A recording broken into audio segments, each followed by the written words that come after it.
people, this is still the same Donald Trump versus Nigeria, rather versus Tinubu, over the possible invasion to stop the genocide, the continuing or the ongoing killings of the Christians. Rufai Oseni from Arise have this strong message, as usual, to the federal government, specifically to Bola Ahmed Tinubu, letting him know that this is the time to face the reality, whether we like it or not, regardless of the defensive skill that the federal government are applying to this.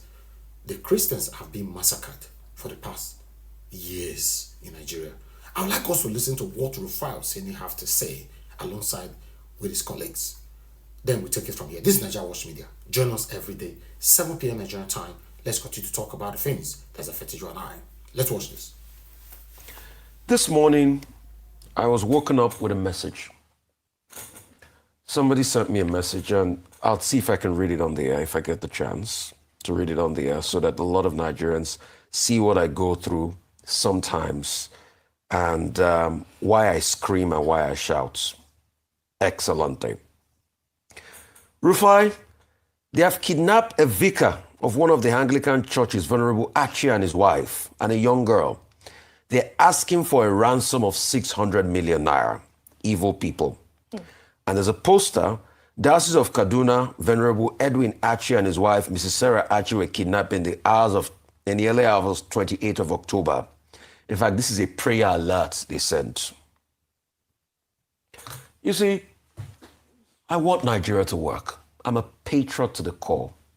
I don't believe in all the narrative and propaganda by the Americans, by the Chinese, by all these people.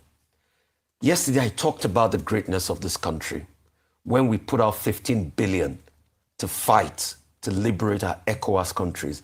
Nigeria fought 6 different rebel groups across Sierra Leone and Liberia. We were ECOMOG. The strength of our military held through, and we got results. The question is, why can't we fight the group that is happening? And I'll tell you some things there. Number one, what this long war has done, it has built a military-industrial complex in Nigeria. And as far as the military-industrial complex is not solved, things will arise to ensure the war continues. The government, if they have the political will, must first stop the military-industrial complex. And it cuts across. There is military-industrial complex everywhere. Secondly, the government must stop the killings. I get messages every single day. But you see what we have done in this argument. We have put propaganda forward. Go and look at it. In all of the government engagement, they're not talking about the people being killed. They're talking about their own narrative. So they talk about people that were neutralized, that were released. I dare the government to release the data of people that have been killed. They will not. And other people that are spinning the narrative are now focused on pitting religions against each other. Please, my dear Christian and Muslim brothers, it's not a fight between Christians and Muslims. We are united and we are one. Do not let them use this thing to distract us again, because I see that's what they want to do. My dear South and North, it's not a fight between the South and North, because we are all being killed anyway. Because that's what I've seen in the recent days. They've spun the propaganda around. Oh, 15,000 neutralized, 15,000 rescued. What about the people killed? All we are saying is stop the killing. Trump lies per second billion. If Trump does like this, lie, lie, lie, lie, anything, lie. Yes, I admit he didn't bring out his facts before he said Christian genocide. But does that stop us from solving the problem of killing in our own country that's been raging for a while? So let's stop the talk here and there and try to point accusing fingers at one another. Can we collectively call on the government to have a political will to solve the problem and bring the perpetrators to book? Is that too much to ask for? Because you see, in all the conversations I've had, it's just been conspiracy theories, pitting Christians against Muslims. It's not a context of which religion are they killing more? Muslims, Christians, Muslims, Christians. That's not the goddamn problem. The problem is Nigerians are dying. Let's not divide ourselves. Our Christian brothers are being killed. Our Muslim brothers are being killed. Every Nigerian is being killed. Oshokono worshippers are being killed. How can we fix this problem? That's the priority. And the government should please rise to action. I'll tell a quick story. Runnymede in 1215, the barons met the king and they signed something called the Magna Carta, the Bill of Rights. It is based on that most constitutions are written. The king will subject our sovereignty to you, but you must do something in return for us. That was pretty much articulated in the likes of John Locke, Jean-Jacques Rousseau, and everything. All we are saying is, for us, government, Section 14, subsection 2B is where we stand. That is the mandate we stand. Section 14, subsection 2B, the security of the people is your responsibility, and that's why we're paying taxes. That's why the military is being funded. That's why we're giving you our sovereignty. That's why we respect and we salute the coat of arms and we sing the national anthem. Let us do something about these killings. Nigeria, we hail thee. Our own dear native land, though tribes and tongues may differ, in brotherhood we will stand. Government, do something.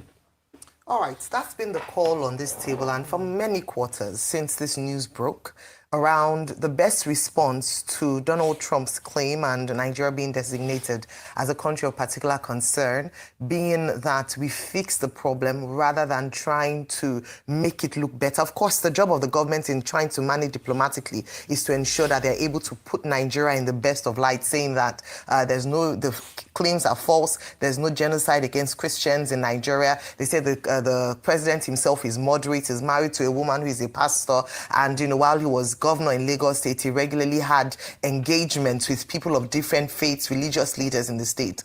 And in fairness to the president, that is actually the reality on ground. But does this mean that we do not have security challenges or terrorists or people who are burning churches or killing Christians in the North Central, especially in Plateau State, in the rural communities in Plateau State? I reached out to some of the leaders, religious leaders in the state to get a sense of what is really happening there. And the truth is that for a very long time, they have been calling out and speaking out about what is going on in that region. Perhaps if we had paid attention to them, we wouldn't be running helter-skelter now, trying to, put up images, release facts and figures, and deny the claims by the U.S. government, if only we had faced the issues head-on at the time. This then brings up some of the conversations that have happened even before now. Number one is the fact that recall that a former governor of a state in the northwest had said that the government's policy was to pay bandits and to give them incentives in order for them to stop killing people in the country, and that was not a good model or directive or policy to follow.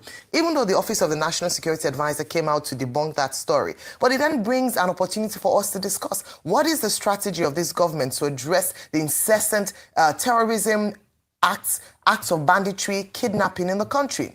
Unfortunately, so far it hasn't worked. In fact, what has happened is that some of these bandits have become even more emboldened, such that they are able to carry out their nefarious activities and record them. They're able to engage with community leaders, hold their own kinds of press conference with nothing being done. Instead, it almost seems as if there's appeasement, we grant amnesties, we are handling with kids' gloves. It's high time the government showed seriousness to this by actually putting their own boots on the ground in their own nation and actually getting the problem solved. In the era of diplomatic dialogue, I've heard on good authority that presidents or heads of state have waded in, maybe not from the African continent, and Vimba, you're absolutely spot on.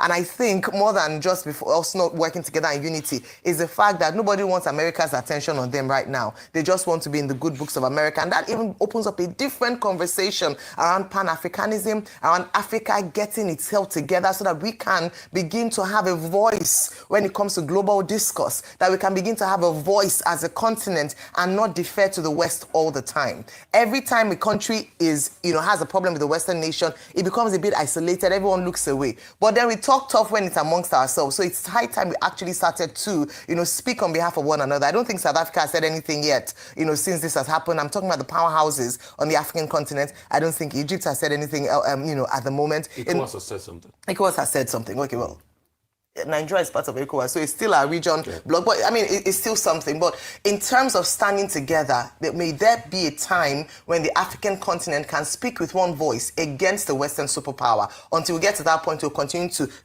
go cap in hand. But on good authority, I have it that there are conversations going on behind the scenes. The president of Nigeria, the president of the United States of America, and an independent nation that's Western and has huge influence and good diplomatic relationships with the United States of America. And that is why you'd see in the coming days, the tone would temper down and we'll begin to see the Nigerian government come out to speak about efforts they are making in ensuring that they are able to maintain the security of lives and property. So that's a good move in that regard.